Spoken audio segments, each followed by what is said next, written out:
Hey guys, Key here from Kegland, and today I'm talking about a quick little brewery upgrade you can do to your BrewZilla brewery, and that's with this sight glass here. Now, typically in the past, what we had is a polycarbonate option. Now, I didn't love the polycarbonate option, to be honest with you, but it was the only thing that we had available to us. And look, when it comes to sight glasses, there's really only a couple materials up until now we could choose from. There's glass, easy to break, and that was also kind of annoying. And then there's polycarbonate, which is also, easy to crack.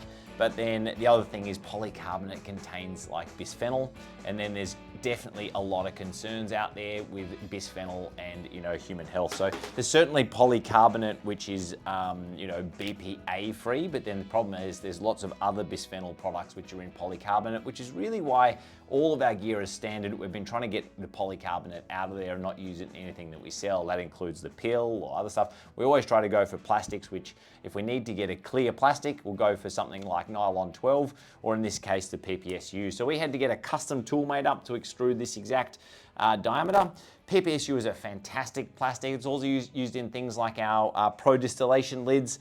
PPSU has a slight sort of tint to it, slight brownish tint. So look, that's one problem with polycarbonate. Polycarbonate is like perfectly clear, but when you compare it to PPSU, it's got a very slightly brown tint. Look, it's hard to notice, honestly, like a tube like this, but as the plastic gets thicker and thicker, that can become slightly noticeable. But really, when you think about it, PPSU is a fantastic product. It's so robust as well. You can drop it and hit it. It doesn't crack.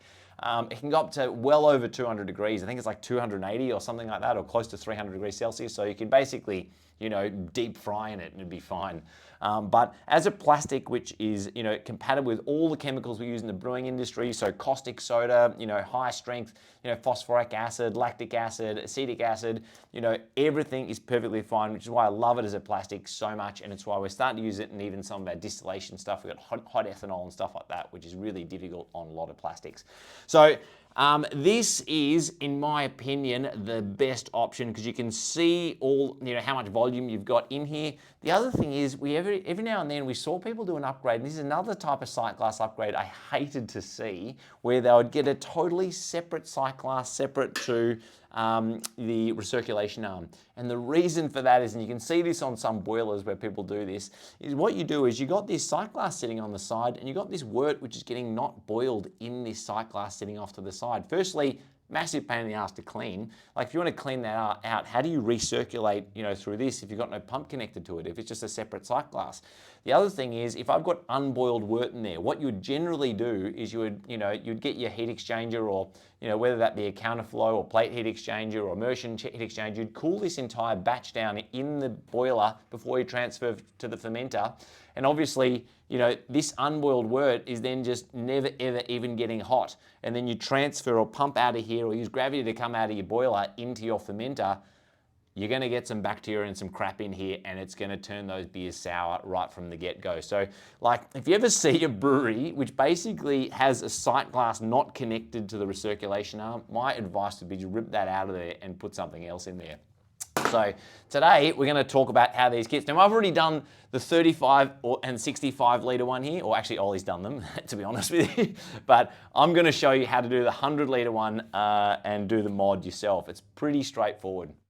All right, so on some of the older BrewZillas, this would look a little bit differently, but we have been continually upgrading the BrewZillas over time. One of the things that people ask for is something to stop the this cam lock rotating. So sometimes when you rotate the arm, they didn't want that to rotate. So on these later edition ones, we actually secure the cam lock by these two screws here, which hold the recirculation arm in place. So you first have to remove those screws at the top here. You definitely want to do this first. One mistake you could make, and I'm just going to highlight this in particular, is if you've got a shifter and just try to start undoing this straight away, what you can do is end up snapping, for instance, things like this weld up here or bending those welds, and that's not what you want to do. So remove this first like this, and there we go. Got those two screws out of there. So that's just with the Phillips head screwdriver, you need that one done. Then what you want to do is you want to take those screws, put them somewhere safe, and then you want to undo the base bit here, like that.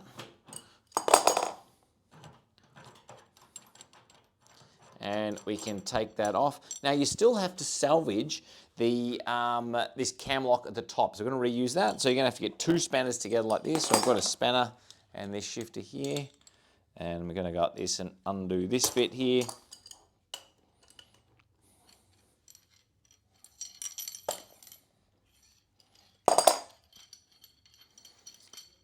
So this old part here you won't need, so you can take that off. And then I have to take this elbow out of the base here. So for this, I have to flip the BrewZilla upside down.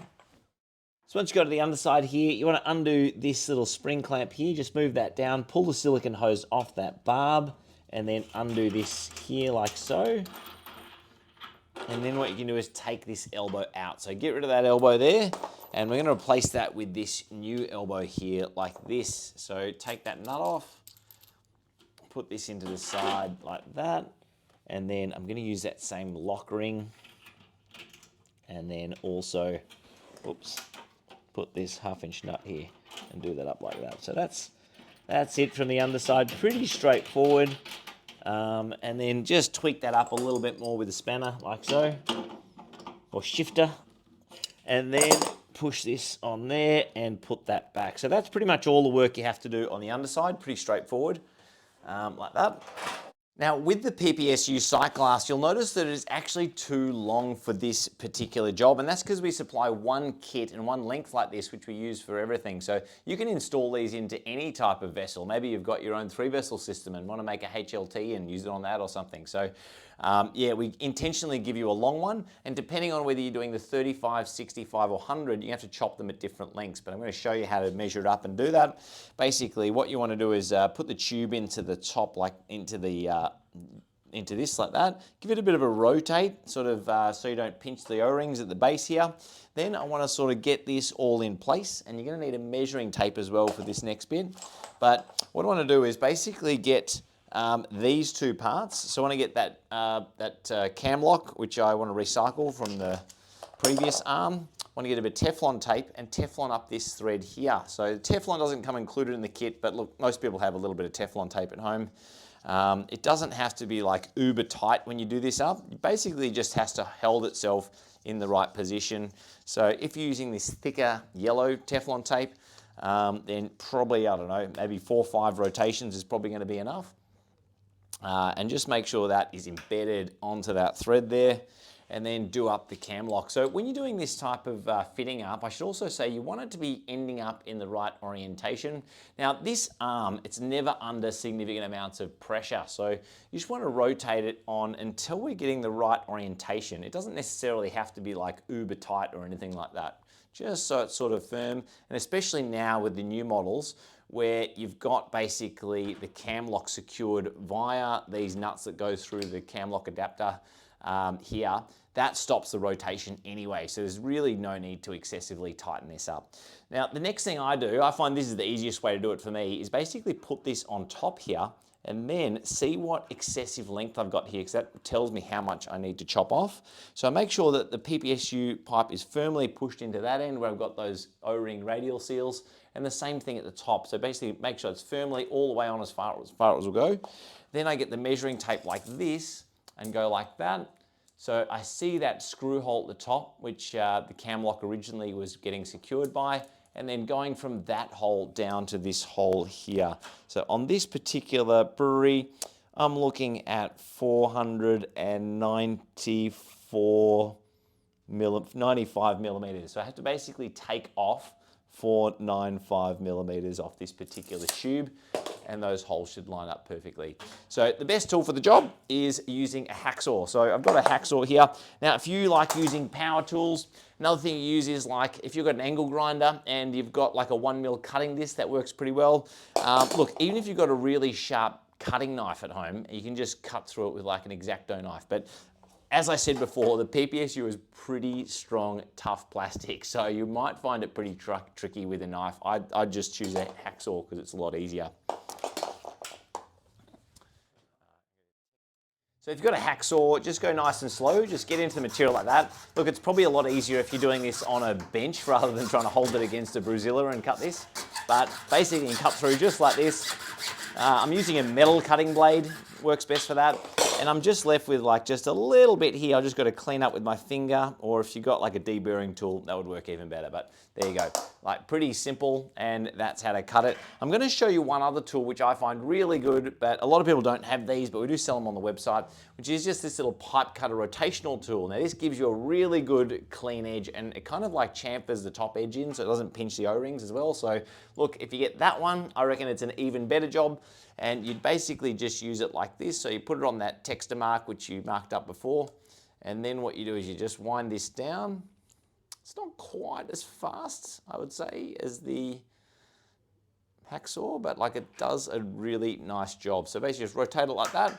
Each time you rotate it, let's say a couple rotations, just do up this little knob here like that, a bit more, and rotate it. The key to getting a good clean cut on this type of tool is, yeah, just going easy. Don't tighten it up too much. Just tighten it up like a little bit each few turns like that. Like that. There you go, and she's done. So there you go, there's the difference, and you can sort of see the difference in the cut there. I prefer this one here, which is on the pipe cutter tool there. Now the moment of truth, did my measurements stack up okay? So you got to push this into the bottom like that. I will say, if you wet the tube, I haven't done that myself, but if you have a bit of water nearby or even a bit of lubricant, if you lubricate the tube, push it in, that'll also make it easier to go into those O-rings. And then top piece here like that. And then what you want to do is put that on there, and hopefully, if you've measured that correctly, bang on, I've got that precisely in the right position. And then I'm going to put these screws back in the cam lock fitting like this. Like that. And then I got the other one here. Put that other cam lock arm in place like this.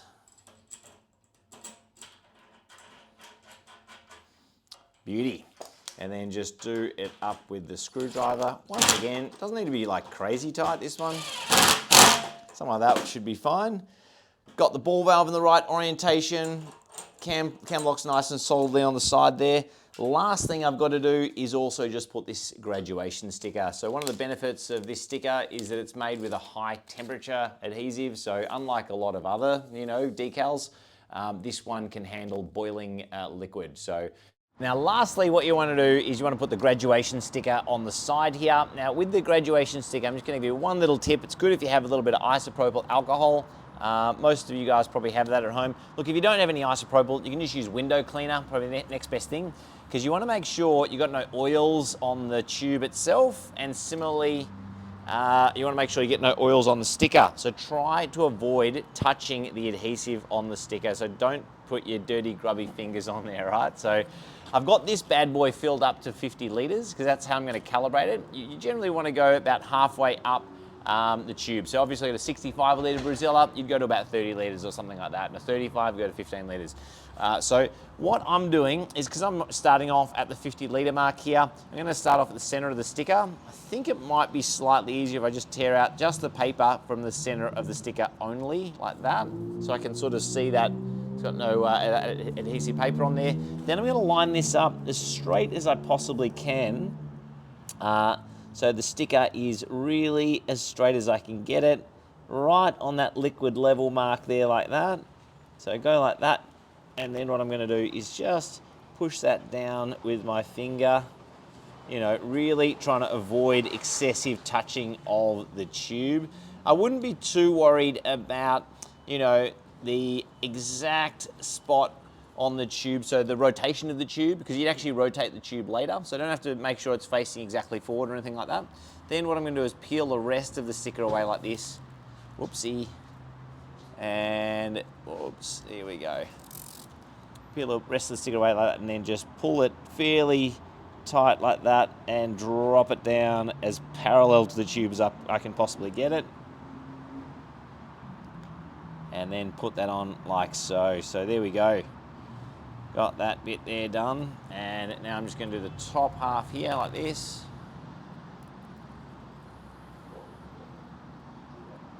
Now really try to avoid touching the adhesive side of the sticker if you can. And same thing on the top side, just going to put this up like that. And we are done. So that is how to apply that sticker. And then if you've got any small bubbles or anything like that, just rub them out like so. And then it should be good. Now you'd want to just recirculate with the arm on it just to make sure you've got no leaks. Maybe check underneath as well, you've got no leaks, just to make sure everything's on correctly. And that is pretty much it. So that is it, guys. Once you've done this installation, you can easily see how many litres you've got inside the boiler itself without having to look in the top or if the malt pipe's in the way. It's very, very easy to identify. Another thing, it's good for problem shooting as well. So if some of you guys, let's say, I know in the past some people with the BrewZilla Gen 4s, because the malt pipe's so big, you can actually pump the entire contents of the boiler sometimes into the malt pipe and pump the boiler dry. Now, if you've done that and you haven't done this installation, you probably won't know. You just think, oh, why is the pump blocked? So he did notice a few people sort of saying they got these pump blockages with the BrewZilla Gen 4, but in many cases, what that has been is people pumping the boiler dry.